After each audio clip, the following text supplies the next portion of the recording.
quero explicar para vocês um pouco o que vai ser aqui, daqui em diante, nos finais de todos os programas do ElevaCast. Quando o projeto estava sendo construído, eu queria ter certeza que vocês aí de casa iriam sair com, eu diria, um pouco mais elevados. Então, esse nosso quadro, o participante vai ter alguns minutos para poder ensinar algo para vocês, além de tudo que a gente já conversou, é claro, e de toda a troca aqui durante o episódio. Mas nesse momento, o convidado traz absolutamente qualquer coisa. Pode ser uma receita de bolo, uma curiosidade específica do trabalho, um hobby, enfim, qualquer coisa mesmo. Então, é para garantir que tá rolando um ganha-ganha, que vocês nunca vão sair de mão abanando aqui, beleza? Então, com vocês, o nosso quadro Me Eleva Aí. Gabriel, solta a vinheta pra gente, por favor. Então, Diego, eu tô curiosa pra saber o que você preparou pra galera que tá acompanhando a gente aqui em casa. Tá preparado? Tô preparado. Então tá bom, por favor. Olha, uma frase que eu ouvi desde criança e que me trouxe muitos ganhos na vida. Uma das formas de você medir a inteligência é a capacidade de se antecipar à experiência.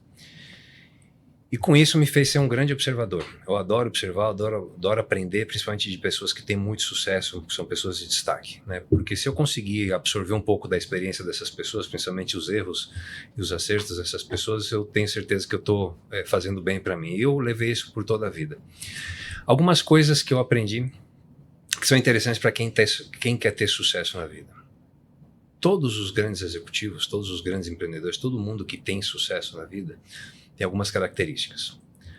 Uma, eles são absolutamente obstinados e disciplinados. Eu não conheço nenhum grande presidente, nenhum grande CEO, nenhum grande executivo que não pratique esporte. O cara pratica esporte, ele põe isso na agenda dele, ele faz. Seja fazer academia, seja jogar o vôlei, seja jogar tênis, alguma coisa, o cara faz isso. Então isso é uma coisa interessante. Por quê? Você está fazendo atividade física não é só bom para o corpo, para o cérebro, tudo, mas ele te dá momentos de pensamento. Você está livre da sua agenda, então enquanto você está lá, você está matutando, pensando coisas. Isso aí é uma das dicas. E a segunda, que é a mais importante,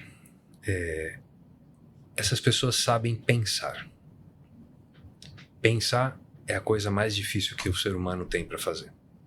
As pessoas acham que pensam, as pessoas acham que são inteligentes, as pessoas acham que conseguem fazer isso e não sabem. Pensar não é uma coisa fácil. Para você pensar, você tem que criar personas dentro da sua cabeça e você tem que combater aquilo que você mesmo sabe. Você tem que ser capaz de ser seu opositor num debate honesto dentro da sua cabeça para você ter certeza que aquilo que você está querendo desenvolver, que você está querendo pregar, não tem falhas. E se tiver falhas, quais são as possibilidades? Não é fácil você combater você mesmo. Por quê? Porque você entra na sua zona de conforto, você não quer pensar tanto, você, na verdade, não quer estar errado. Porque quando você começa a pensar, você descobre que muitas vezes você estava errado. Mas você está brigando com você mesmo, então é ótimo, você está debatendo com você mesmo, então você está formando a sua própria opinião. Pensar não é fácil, e pensar não é só raciocínio lógico. Tem todo o lado de inteligência emocional, que é muito mais importante do que o raciocínio lógico, e você conseguir interpretar as situações e você conseguir literalmente entender o que o outro está falando, aceitar o que o outro está falando. Você tem que ser honestamente intelectual com você. Se a pessoa está falando um negócio que faz sentido e que está contradizendo aquilo que você se propôs a dizer, você tem que parar, baixar a guarda e falar assim, poxa, obrigado por esse conhecimento. Entendi. Isso muda a minha perspectiva e muda a minha opinião.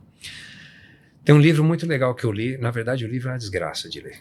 É horrível, está muito mal escrito, é um dos piores livros que eu já li, mas chama Rápido e Devagar, Duas Formas de Pensar. Demorei tempo para ler, porque eu começava a ler e dava sono. Tentei lendo os resumos, mas os resumos são ruins, né? Eles não pegam toda a parte realmente importante que está lá dentro.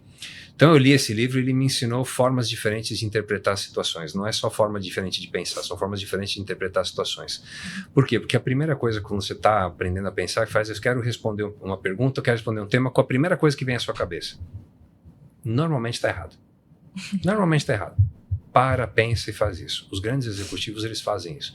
Se você olhar os vídeos que tem do Steve Jobs, do Elon Musk, do próprio Bill Gates, não são pessoas que perguntam para eles e já de bate-pronto respondem. Eles param, respiram, analisam Eles formam a resposta dentro da cabeça deles e eles fazem essa pergunta, que é o que esse livro te ensina a fazer. Eles fazem isso.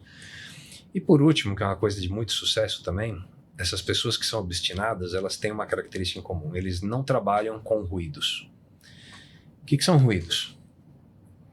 Tudo que te impede de fazer aquelas 2 ou 3 coisas que você tinha como prioridade para resolver aquele dia. Se você faz a lista do seu dia, o que eu tenho para fazer hoje? Ponto 1 e ponto 2.